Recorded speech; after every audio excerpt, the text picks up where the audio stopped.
প্রয়োজন হলে 1 লক্ষ নেতা কর্মী বহিষ্কার হবে, কারণ 65 লক্ষ নেতা কর্মীর বিরুদ্ধে আমাদের মামলা আছে। যে একজন লোকের কারণে আমাদের দলের তারেক রহমান বেগম জিয়ার গায়ে যেন কোনো কাদা না লাগে এবং যারা এই অপকর্ম করবেন তাদের বিএনপি করার কোনো অধিকার নাই।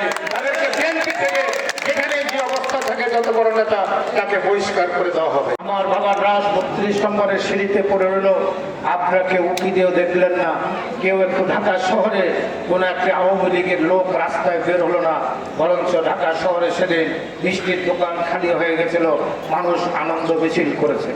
এবং উনি বললেন আমার বাবা যে রিলিফের কাপড় বিলি করতেন, সেই রিলিফের কাপড় দিয়ে আমার বাবার দাফন হয়েছে। বাংলা সাবান দিয়ে 5 জন লোক আমার বাবার জানাজায় অংশগ্রহণ করেছে। আর আমাদের নেতা শহীদ প্রেসিডেন্ট জিয়া রহমান চট্টগ্রাম সার্কিট হাউসে বিপদগামী কিছু সেনাবাহিনীর দ্বারা নিয়ে শাহাদাত বরণ করেছিলেন। ওনার মৃত্যু সংবাদ আসার পর সেদিন 10 কোটি মানুষ শোকে মুহ্যমান হয়েছিল। সারা পৃথিবীতে মুসলিম বিশ্বে শোক পালিত হয়েছে। ওনার লাশ যেদিন ঢাকা আসলো, সেদিন ঢাকা শহর একটি জানাজার শহরে পরিণত হয়েছিল। পৃথিবীতে 1450 বছর আগে ইসলাম ধর্ম প্রবর্তিত হওয়ার পর আজ পর্যন্ত কোনো মুসলমান বা কোনো মুসলমান রাষ্ট্রনায়কের ভাগ্যে এত কোটি কোটি মানুষের জানাজা জুটে নাই।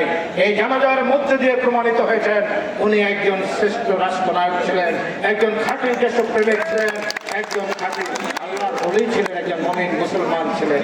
এই কারণে ওনার এই জানাজা ওনার ভাগ্যে জুটেছে। আরেকটি কথা, ওনার মৃত্যুর পর পৃথিবীর এখানে অনেক শিক্ষিত মানুষ আছেন যাদের বিভিন্ন বিদেশি সংস্থায় চাকরি করেন। আপনারা জানেন পৃথিবীর সবচেয়ে দামি পত্রিকা হচ্ছে নিউ ইয়র্ক টাইমস। শহীদ প্রেসিডেন্ট জিয়া রহমানের শাহাদাত বরণ করার পর নিউ ইয়র্ক টাইমসে পৃথিবীর কারোর জন্য এই পর্যন্ত হেডলাইন করে নাই। হেডলাইন করেছে পৃথিবীর একটি দরিদ্রতম দেশের সব রাষ্ট্র নায়কের বিদায়। এটা হলো সারা পৃথিবীতে ওনার স্বীকৃতি। আমরা তাই বলতে চাই দলটি ওনার করা।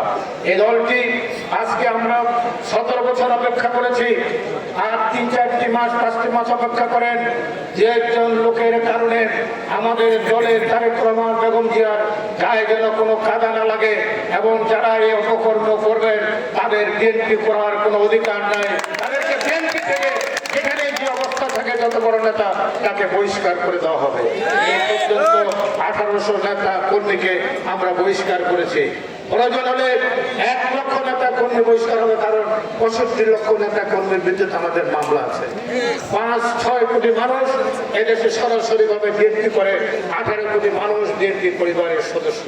অতএব 2-4 জনের জন্য বিএনপির গায়ে কাদা লাগবে, তাদের জন্য বিএনপির বদনাম হবে, বিএনপির ভোট ব্যাংকে আঘাত হবে, সেটা সহ্য করা যাবে না।